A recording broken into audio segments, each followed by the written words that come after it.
Hello students, मैं आज आप लोगों को 11th का जो आगे का टर्म जो था जो दिया जा चुका है और आगे एक टर्म आएगा एक्सपेंडिचर। क्या कहेंगे?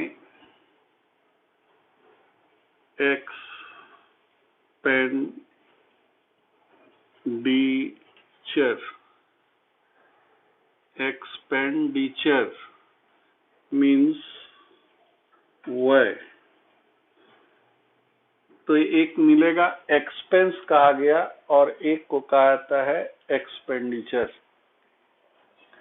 तो कहा गया है कि व्यापार में जो संपत्ति, माल या सेवाएं प्राप्त करने के बदले में जो भुगतान किया जाता है उसी को हम लोग यहाँ पे एक्सपेंडिचर ट्रीट करेंगे।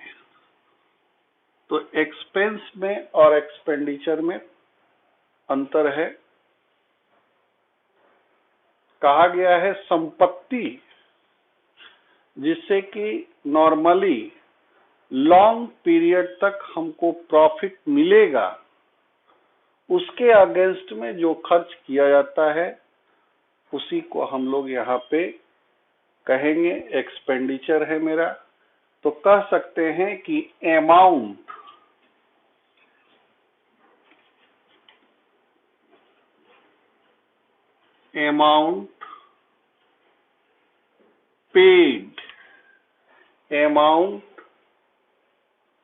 paid to acquire means प्राप्त, acquire assets means भी बताया जा चुका है संपत्ति, assets, goods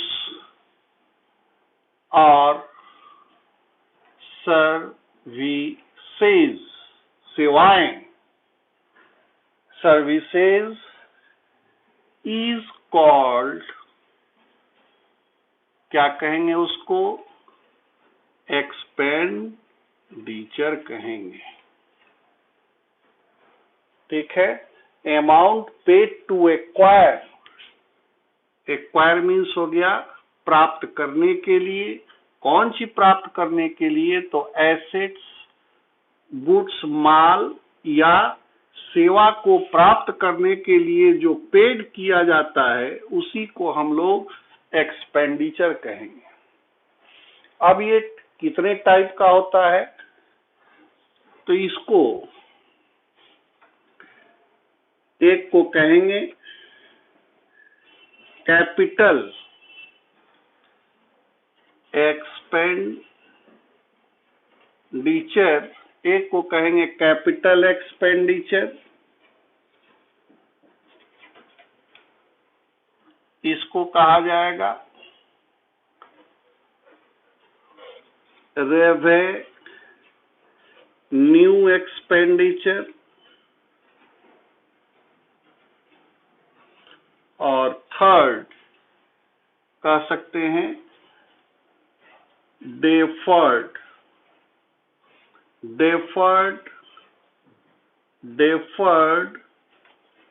रेवेन्यू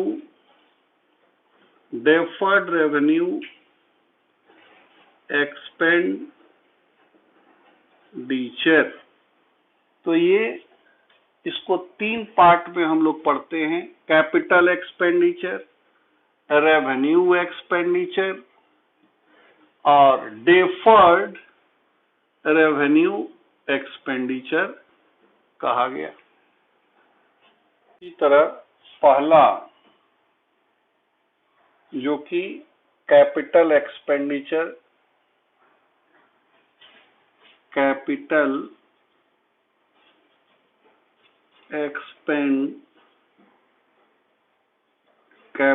एक्सपेंडिचर यानी पूंजीगत खर्च, इसको क्या कहेंगे? पूंजीगत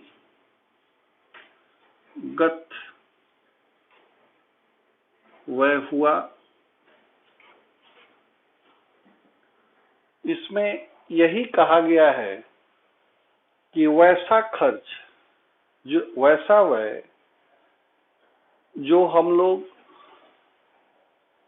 अपने संपत्ति का वैल्यू जो खर्च करते हैं, जिससे कि उस संपत्ति का वैल्यू बढ़ता हो, इंक्रीज करता हो, उसी को हम लोग अपने यहाँ क्या कहेंगे, ये मेरा कैपिटल एक्सपेंडिचर हुआ। यानी कि उसका वैल्यू इंक्रीज कर जाएगा। जैसे 10 लाख का था, कुछ खर्च कर दिए, मान लो 1 लाख खर्च कर दिए, आज उसका वैल्यू 15 लाख का हो गया। तो उसमें फिक्स्ड एसेट्स पर तो कहेंगे पेमेंट मेड टू, क्या कहा जा सकता है, पेमेंट मेड टू, क्या, मान लो परचेज करने में, इसी को कहेंगे, या एक्वायर करने में। परचेज ऑफ कहेंगे फिक्स्ड एसेट्स। बताया गया है कि फिक्स्ड एसेट्स मींस क्या। फिक्स्ड एसेट्स पीछे वाले वीडियो में देखा जा सकता है। फिक्स्ड एसेट्स और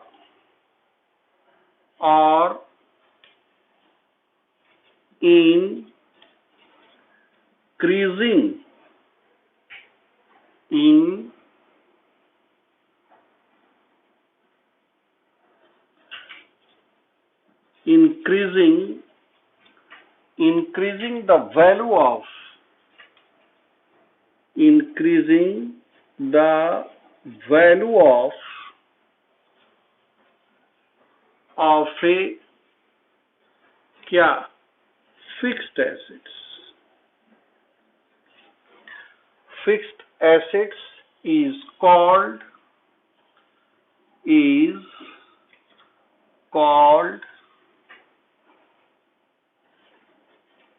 capital expenditure। ठीक है, तो कह रहा है कि पेमेंट मेड टू परचेज कहिए या एक्वायर ऑफ फिक्स्ड एसेट्स, खरीदने में, अस्थाई संपत्ति को खरीदने में, या कहिए इंक्रीज मीन्स वृद्धि, increasing the value of fixed assets को हम लोग क्या ट्रीट करेंगे कि ये मेरा कैपिटल एक्सपेंडिचर है। ठीक है, जिससे कि हम लोगों को लॉन्ग टाइम बेनिफिट प्राप्त होता रहे। अगर वैल्यू अगर होगा, यानी कि इसका बेनिफिट जो होगा, बेनिफिट क्या कहेंगे, लॉन्ग पीरियड तक आपको प्राप्त होता रहे, उसी को हम लोग कहेंगे कि ये मेरा कैपिटल एक्सपेंडिचर, उसको ट्रीट कर देंगे।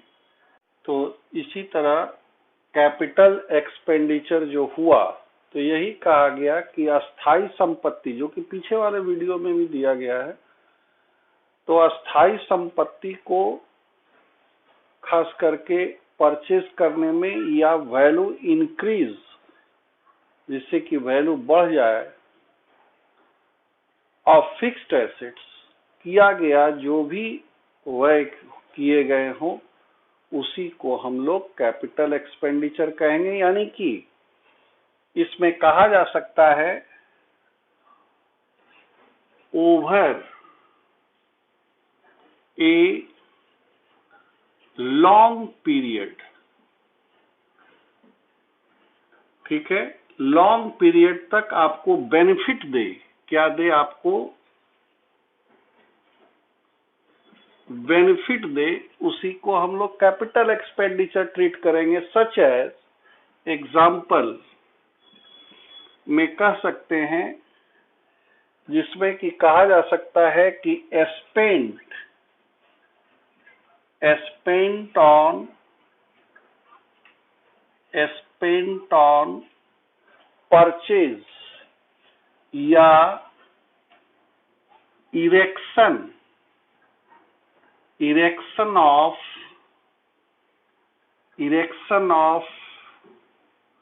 building,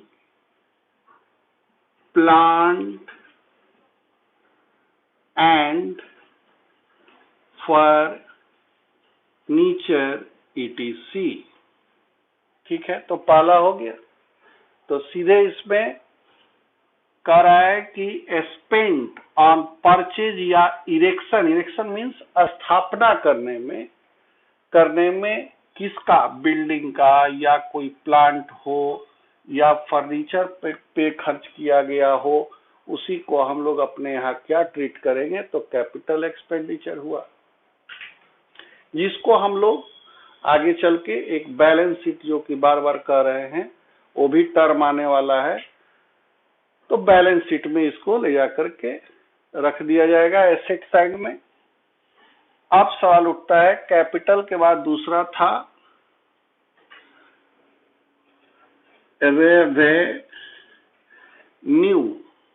रेवेन्यू एक्सपेंडिचर, इसको कहेंगे आयगत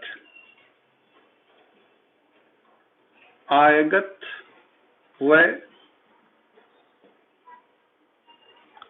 जिसमें यही कहा गया है कि ये ऐसा खर्च है जो भी जिसका हम बेनिफिट जो है ड्यूरिंग ईयर में ही लेते हैं, प्राप्त करते हैं, उसी को हम लोग कहते हैं कि रेवेन्यू एक्सपेंडिचर हुआ। जैसे स्टाफ को सैलरी दिया, लैंडलॉर्ड को किराया दिया, ये सब क्या है, सब रेवेन्यू एक्सपेंडिचर कहे जाएंगे। यानी कहेंगे any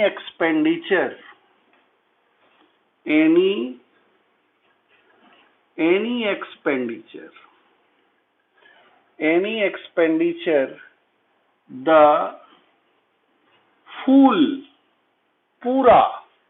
full benefit,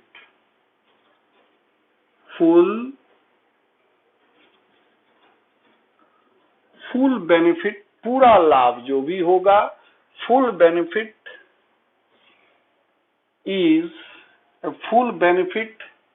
of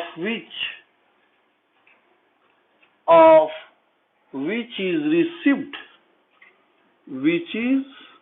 received कब, तो कहेंगे during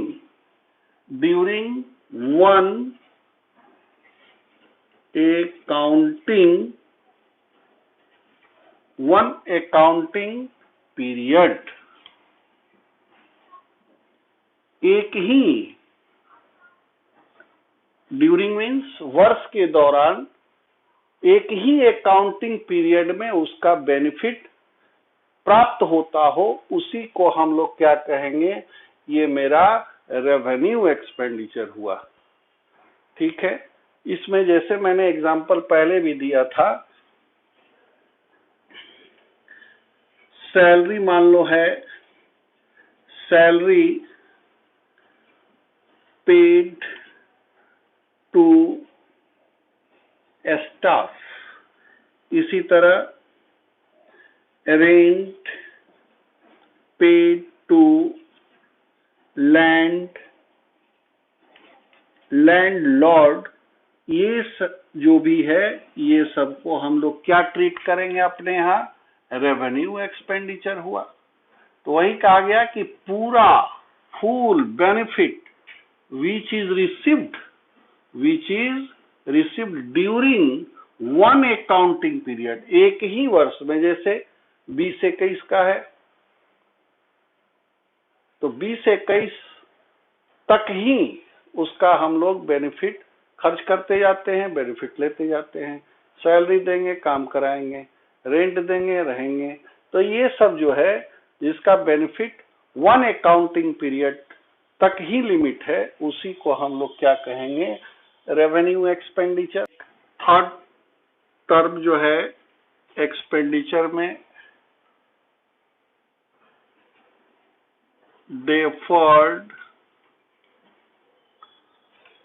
revenue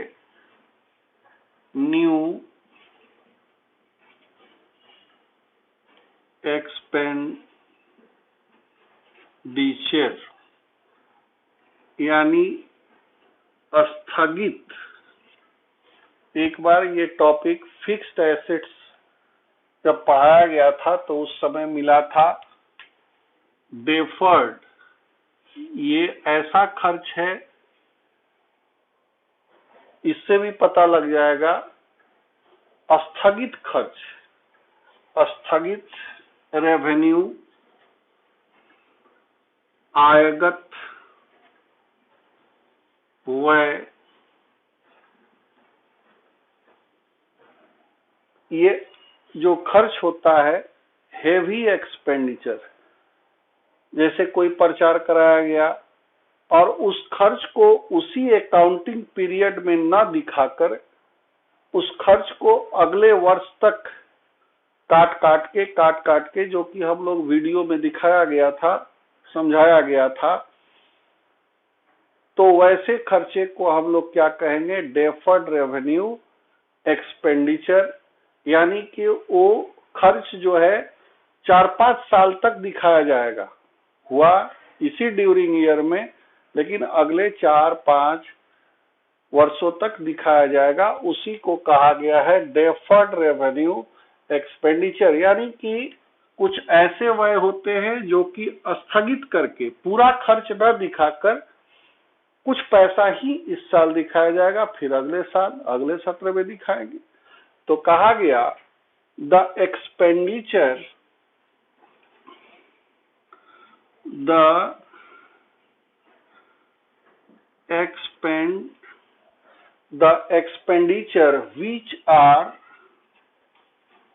which are incurred likely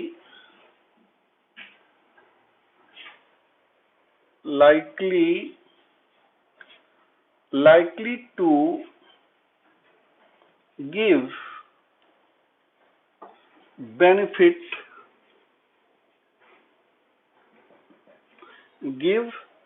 benefit for more than over period। इसको लिख सकते हैं the expenditure which are incurred likely to give benefit for more than one accounting period। तो यही कहा गया कि वैसा खर्च जिसको अगले साल तक दिखाएंगे और उसका बेनिफिट जो है बहुत दिनों तक प्राप्त होता रहेगा। जैसे कोई हेवी एक्सपेंस हुआ तो हेवी एक्सपेंस जो हुआ उसमें पूरा खर्च इसी वर्ष न दिखा करके उसको अगले वर्ष में दिखाया जाएगा। जैसे इसमें कह सकते हैं एक्सपेंसेस एडवर्टाइजमेंट, कोई एक्सपेंस हुआ हो, एडवर्टाइजमेंट एक्सपेंस हुआ जो कि स्प्लाइट ओवर ए पीरियड तक दिखाया जाएगा, वैसे खर्चे को हम लोग क्या कहेंगे? Deferred revenue expenditure. यानी कि हेवी एक्सपेंस जो होता है, हेवी एक्सपेंस जो हुआ उसको एक अकाउंटिंग पीरियड में न दिखा करके उसको कुछ अगले अकाउंटिंग पीरियड तक दिखाया जाएगा। उसी को हम लोग क्या कहेंगे? Deferred revenue expenditure. जो कि हम लोग आस्ते आस्ते जो एक बार में न कट के अगले साल दिखाएंगे, फिर कटेगा, फिर अगले समय राइट ऑफ होते जाएगा, वैसे को हम लोग कहते हैं डेफर्ड रेवेन्यू एक्सपेंडिचर। वैसे को इस स्थिति में ऐसे खर्चे को, तो ये हुआ हमारे एक्सपेंडिचर के बारे में। पीछे वाले में एक्सपेंसेस के बारे में दिया गया था। एक बात 11th वाले समझ लें, ये मौका जो आता है 11th, उसमें पीछे आपने क्या पढ़ा उससे कोई मतलब नहीं। यही एक कॉमर्स है जिसमें हर समय आगे बढ़ने का, खास करके 11th में मेहनत करेंगे। पीछे कैसे थे, क्या थे, उससे इसमें किसी से कोई मतलब नहीं है। जब से चाह तब से राह। तो हम 11th वाले को कहेंगे कि ध्यान से पीछे क्या आप पढ़े थे क्या नहीं, उससे आपको कोई बेनिफिट है नहीं, क्योंकि ये नया टर्म आपको मिलेगा। तो जो मेहनत करेगा वो आगे बढ़ेगा। क्लियर कट फंडा है भाई। इसमें किसी भी प्रकार का कोई मर्सी बट यस का कोई गुंजाइश नहीं है। मैट्रिक में कुछ नंबर कम आया, कोई बात नहीं। ज्यादा आ गया, कोई बात नहीं। इसमें ज्यादा और कम का बात नहीं है। जो भी है सब नया है और सबके लिए नया है। इसलिए जो मेहनत करेगा वही आगे बढ़ेगा। जय हिंद, जय भारत।